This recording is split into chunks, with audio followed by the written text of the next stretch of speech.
Hi folks, we just filmed a factory tour at Pierson Automation, and Jay said, hey, we get all our stuff Blanchard ground just down the street. You want to go see? So not only are we getting to get to see them, but we called them and they said we're allowed to film. I'm super excited. I've always had a soft spot for these Blanchard grinders, and they are exactly the kind of thing I don't need, so I shouldn't buy one and put it in my shop. A fun fact though, one of the reasons they sell cheap sometimes is the chuck is basically ground down and it's no longer good, and the chuck alone can be 5 figures. So they're really cool. You see, it's fun to watch them on eBay, but now I'm really excited to go see a shop that actually runs them. Here we are. We're with Brian Carrigan at Bourdelais Grinding Company. Austin. We're in Simi Valley, California. Very cool. And funny enough, they've actually got one of Pierson Workholding's jobs on here. So this is aluminum? This is aluminum. 60 aluminum. Awesome. What number Blanchard is it? 22? This is 42-inch table. Okay. That's it. Gotta have a touch. Awesome. So I gotta ask, so you're blocking it in and then you're using a different grinding wheel because it's aluminum? Yes. So well, actually, this wheel can be used on steel, stainless steel. Doesn't load up with the aluminum? No. Really? Really. No loading problems. You know, there are some specs of wheels that we could have that problem, but yeah. Not. Okay. So it's just blocking it in and then grinding. We were running it 2 at a time, but this is the end of the job, so we only have. This is a problem plate as well. You can see it was out of flat, so right. He didn't clean it up all the way across. Here's area that still didn't get ground. All of them are like this. Okay, Got so it. he's going to flip over, take material off the other side, and then see how much he's allowed. Sure. How much allowance he has for this side. Right. And do you relax the magnets as you finish them up? Not on aluminum, being non-magnetic material. It doesn't do anything, of course. Not necessary. But even in steels, if we really want flatness, we grind without the magnet. Block it. Blocking it in.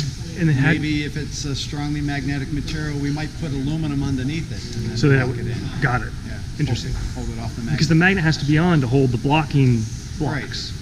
Right. But we can run no magnet as well by other tooling. You know, we could put a lip ring on this and run it no magnet too. That's cool. I've always thought these were the coolest looking machines, and this is the first time I've had the chance to come see them. Here you have a setup where we're running parts in parallels. Oh wow. We make these. We precision grind them all around. Yeah. Lock them all in. And we ground the width on it. Yep. First we double disc ground the faces on these parts, made them nice and parallel and into size, and then we block them all in. Oh, look at that! And we make a full production setup here. Yeah, sure. Wow! And you have a double disc grinder here as well? Yeah. That's awesome. That's very cool. So also running aluminum on this machine. Yeah.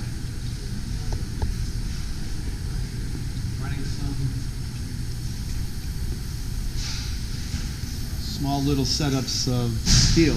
Yep. This customer wanted to do this, so there's probably 10 or 12 parts in each one of these sets right here. But here we're real close. We're doing 2/10 squareness, 2/10 flattened parallel, plus or minus 1/10 on the thickness of the parts. So I'll ask a dumb question. I'm a self-taught machinist, and I'm new to, we just got our first surface grinder, so I'm new to a lot of this. How do you measure the height? Do you measure it off, do you take a depth gauge from the part top to the table? On the Blanchard grinder, we most often use a marker. So there's a red painted marker on the table there. Oh. It has been, we use an adjustable marker on an angle. Yep. We set it to within the 1/10 of what we want to grind it to, and then over the years we have an eye for how we remove the color off that marker.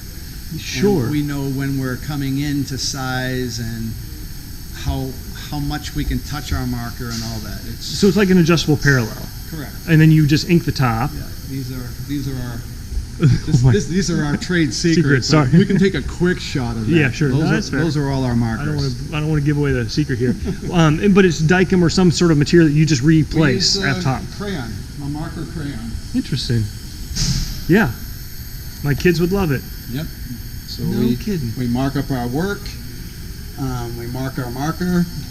Yep. We So come- you don't even, in theory, you don't grind that. You're just actually removing the Correct. crayon off the top. Correct.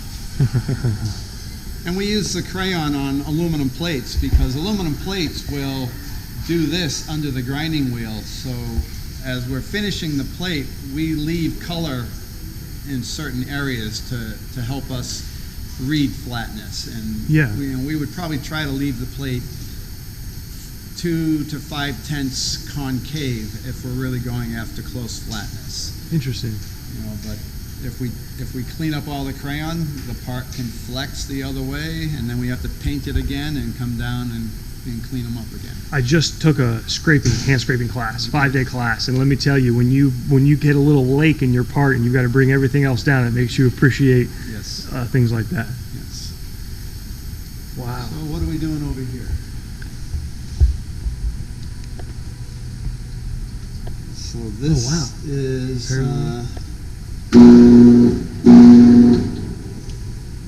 we're just all this setup is for these stainless steel parts that we have in here that the customer supplied them cut on an abrasive saw, and they were all over the place. Mm-hmm. So actually our task is to double disc grind the thickness on those parts, but because they were so irregular, we had to deburr them, grind them to the same length. Now we'll make a double disc fixture or template to hold them and, Okay. and grind the thickness on.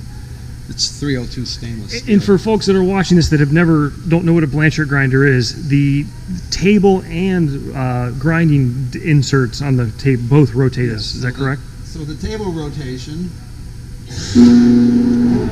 looks like that. Okay.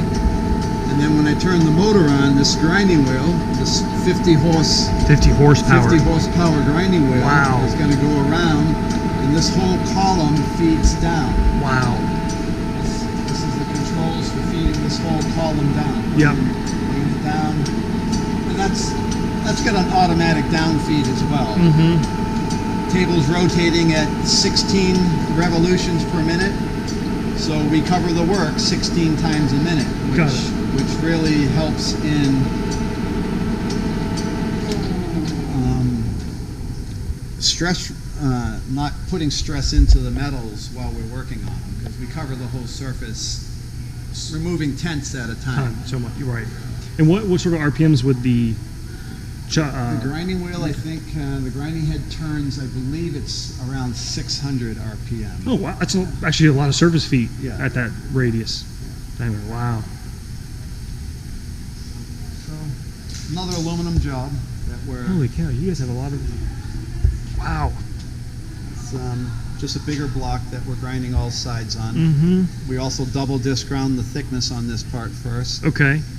Now we're big production setup to Wow. grind, holding them square. All the tooling we have on has been ground square. Yep. So. These are double disc grinders. Okay, so you feed the part in. Yeah, let me show you one that's set up. This is the same job that we just looked at over there. Okay. What we actually did is we roughed off a lot of material, a rough grind on the Blanchard. Okay. Pulled off probably about 50 thousandths of material. Now we're finishing them on a double disc grinder. Look at that fixture. That's cool. This is the fixture. Yep. Put the part in like this. Both of the wheels are pulling down. It has hydraulic infeed on one side. So we set the machine. We hold this button on the top of the handle, Huh. which opens the grinding wheels. Okay. We let go of the button and stroke it across the grinding wheels Yep. in Yep. this manner until we feel the pressure off.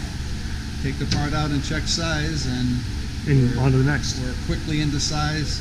We're coming into size, probably doing 5 parts a minute on. Oh my gosh, this. incredibly We're fast. coming into size. Yeah. And what are tolerances coming off double disc?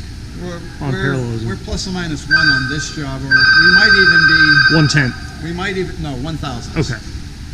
We can do a tenth, but it's not really suited to double disc grinding. I see. Interesting. Plus or minus 2/10 with two people, one person with an indicator mic checking every part. We see. do that on a regular basis. I see. This is how much we've ground off these parts. It's not a, I think we're taking 60 thousandths off of this job. Yeah, so that's extrusion, and there's your grind.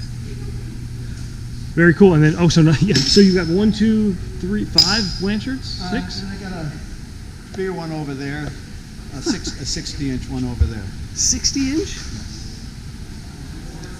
Wow, so a 5-foot table. Obviously, Blanchards have been around. This was made in 1925. Wow, 1925. Pratt & Whitney Aircraft had this machine. I'm not sure if they were the original owners, but Pratt & Whitney Aircraft in Connecticut is where this machine came from. No kidding. Well, look, thank you very much for letting us film and showing us around the shop. Oh, you're welcome. Pleasure. You're welcome. My pleasure.